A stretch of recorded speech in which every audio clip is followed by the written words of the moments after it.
Welcome here to TalkFCB and welcome back here to the channel, guys. And isn't it much easier heading into Monday, which is often a difficult day of the week? It's much easier when we've just recorded 3 important points. And yesterday's win, it wasn't the best win ever. It wasn't the most brilliant of performances. I wouldn't say there that over the course of the 90 minutes we were outstanding or anything like that. But I think the end of that game, it really gave us all a bit of optimism, something there to smile about. You look at the way that Trincao came on, it would have been the icing on the cake if he could have got his goal. But of course, the man of the moment, the man who took all of the headlines along with Frenkie de Jong, it's all about Riqui Puig. We are going to be talking in today's video about his impact and especially after the game, what was said by him and then from Ronald Koeman, along with some thoughts as well on Samuel Umtiti.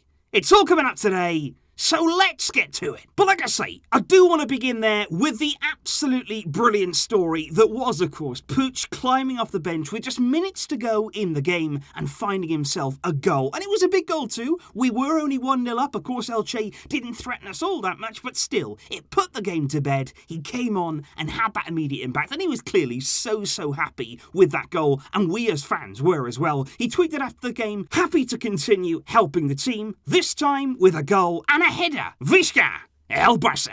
And quite clearly there, Puig so happy in that moment. And that joy certainly continued until well after the final whistle, because he did speak immediately after the game there, pitch side, in the post-match interview. And he said some very interesting things. So the goal may have been scored by me, but we have to thank de Jong for the pass. He said, I haven't scored many headers in my career, but it makes me so happy. He said, thank you to all of my teammates. So there, even when he scored a big goal, very humble, giving credit to de Jong. And it was a brilliant assist, to be fair. He said, as a team, I think we're taking steps forward. He said it's been a difficult month for us with so many away games. He said, plus we've gone to extra time. Many of these players have played a load of minutes, but these wins, they help us a lot. And that's interesting too, because Puig's there saying that it has been a physically demanding month, but he's saying there as well, a lot of players have played a lot of minutes, and I think you would have been thinking there, I could have helped more. I could have been given an opportunity. Given the amount of games we've had going into those extra times, I could have had more minutes. And then he did go on to say, for me, personally, it's been a difficult season. He said, I'm playing very little, but as my father always told me, I've got to continue fighting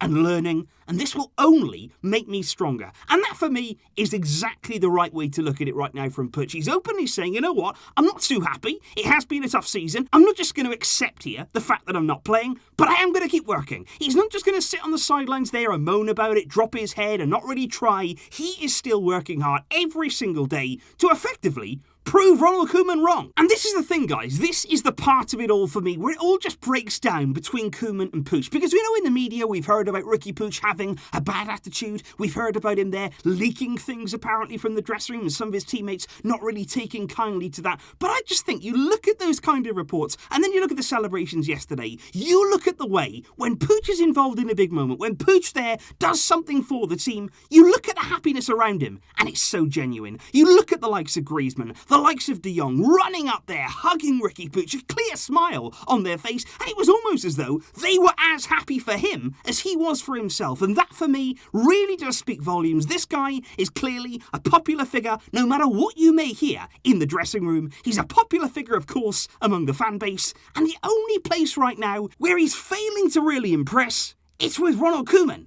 And I just don't know why. But, of course, we do hope that as time goes on, as Puig can slowly get more and more minutes here and come on and do things like he did, maybe he can earn his way into Koeman's plans. And Koeman, after the game, he was a bit more positive on the Puig front. He did give him some praise, which you haven't heard a great deal in the media from Koeman. He said he came off the bench and he did well. He said he got up well, he jumped well for his goal, and he got into the box, which is where we want our midfielders to be. He said, I like Ricky's attitude because despite not getting minutes, he enjoys himself when he comes on. He said he's not a problem for me. So Koeman there again, saying what he has said multiple times, that there's no problem there between him and Riqui Puig, and that he's pleased with his attitude. And what I would say to that is, let's just see that then. Because I've said so many times, it would be to everyone's benefit. It's not just here the fact that we like Riqui. It's not just the fact here that he's come through the system, and of course he's a player who always wants to play for the badge, but he's a good player. He can give a lot to this team. He can help Ronald Koeman. He can help us win games.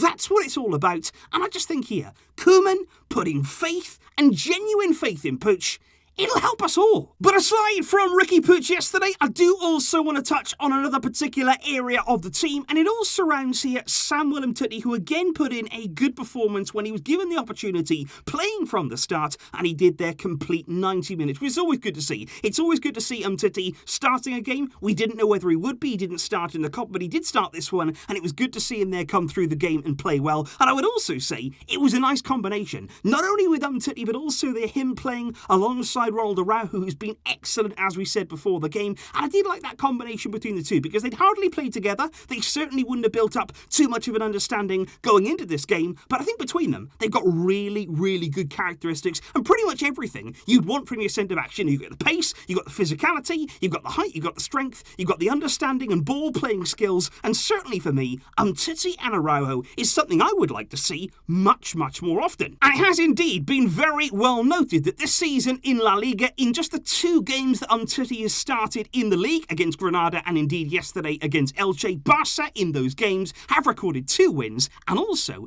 kept clean sheets in both of them. And I think right there, that's the positive and the negative with Umtiti. Because yes, he's certainly helping us when he's there in defence, but it's how often he can play. It is how often he's going to be in that team and whether he's fully fit. Because I'll tell you now, and I think many of you will agree with me here, if Umtiti is physically right, if he's fully fit, and that left centre-back position, we would take him over Clement Longley. I would have Umtiti in my team every day of the week if he can be at his best level. But of course right now, I think there is still caution with Umtiti. I think the coaching staff are very, very keen there not to overplay him. We didn't see him in the Copa del Rey on an artificial pitch. We saw him here. We probably won't see him in midweek again. He's not somebody who's going to play right now several games in a row, and that's probably wise. But hopefully in time, he can build up that fitness. Hopefully in time, he can get back that physical level that saw him all those years ago rise to the very top of central defenders in world football. Can he get back there? Right now we don't know.